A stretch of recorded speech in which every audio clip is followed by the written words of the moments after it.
Le RAP, du coup, c'est une association qui existe depuis plusieurs dizaines d'années à l'échelle nationale, du coup, dont le nom complet est Résistance à l'agression publicitaire. Et l'idée, à l'origine, c'est vraiment de lutter contre toutes les formes de publicité, qu'elles soient dans l'espace public, dans les médias ou même les publicités qu'on donne dans les boîtes aux lettres, etc. Ou la pub en ligne aussi maintenant sur Internet.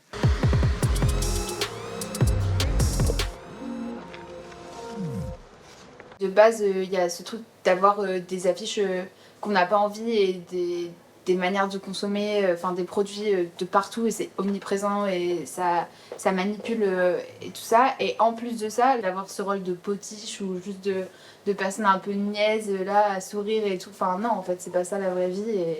Et donc moi, c'est ce qui me motive aussi à juste arrêter d'afficher des images fausses et de la pureté de la petite princesse et tout. Enfin non, on arrête, genre, voilà. Est-ce que tu dis, est-ce que la personne a la bouche entrouverte, ou est-ce que tu dis, quelle est la position du corps, enfin, tu vois? Ouais.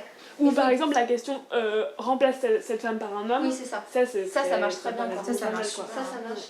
Mais il faut des questions, il faut réponse oui ou non. C'est vrai que dans l'imaginaire, je pense, collectif, une pub sexiste, c'est une pub où on voit une femme dénudée. Et ça, il y en a beaucoup déjà autour de nous. Donc que ce soit les pubs très célèbres de, par exemple, Dior, j'adore, où en fait, la femme est à moitié, est complètement dénudée. On voit beaucoup de sa peau, ou alors encore celle qui est, je trouve, vraiment très très choquante.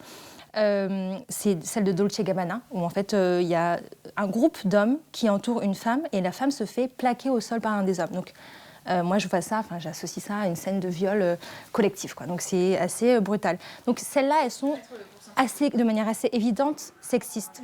Sauf que en fait, si on va un peu plus loin, il y en a d'autres quand même qui sont tout autant sexistes, mais qui sont un peu plus pernicieuses. Dans le sens où je pense qu'une pub sexiste, il faut qu'on se demande à chaque fois si, à la place de la femme, on avait mis un homme, est-ce que l'homme aurait les mêmes mimiques? Est-ce qu'il serait dans les mêmes positions? Est-ce qu'il ferait la même chose?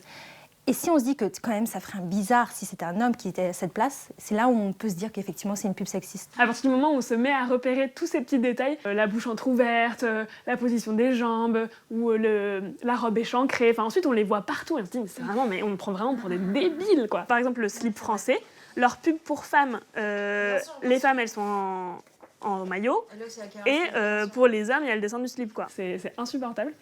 Et du coup, on se disait qu'on allait peut-être essayer de partir sur un message plus générique qui pourrait s'appliquer en fait à tout type de pub sexiste et qui soit plutôt peut-être un peu à visée pédagogique pour aider les gens aussi justement à repérer le sexisme même quand il est plus subtil. La femme est-elle dénudée, bouche entrouverte, entre vêtements échancrés, tête inclinée?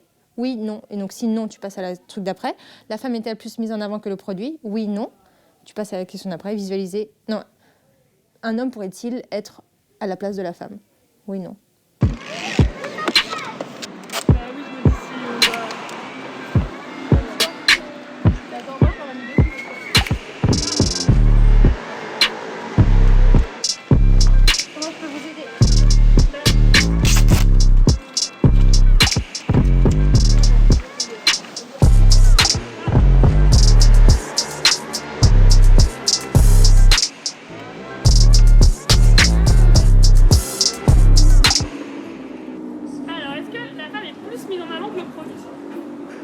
À droite, oui, peut-être.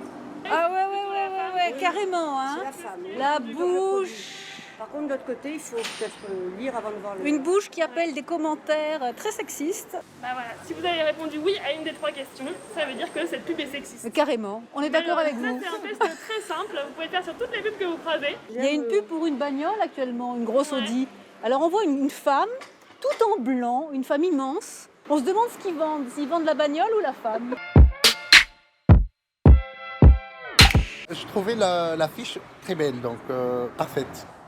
Donc je peux pas vous dire que non. Après, comme je dis à votre collègue, c'est pas parce que c'est une femme qui est comme ça que non, pour moi non. Pour moi, c'est pas du tout sexiste, non. Si imaginez un mec vraiment habillé avec ses vêtements, donc on voit son nombril, mini short, en train de rigoler comme ça, est-ce que là ça vous fait bizarre? C'est ça la question. Ce serait inhabituel. Ouais, parce qu'on voit plus de femmes dans cette situation, ça serait, ça me choquerait. Ouais, c'est vrai qu'on voit pas beaucoup d'hommes en mode sexy pour valoriser le produit. Un yaourt, si, chez les parfums. Ah, c'est un yaourt en plus. Avec les parfums, c'est sentimental un peu.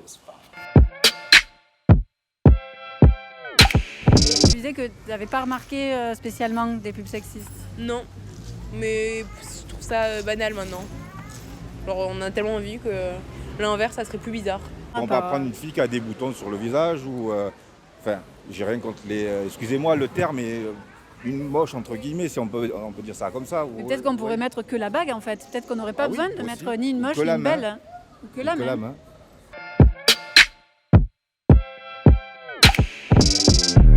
Quand on voit les femmes obligées de se gonfler les lèvres, se faire des faux seins, enfin voilà, des choses qui sont... C'est la femme objet qui revient, c'est monstrueux. Il faut arrêter ça, quoi, vraiment.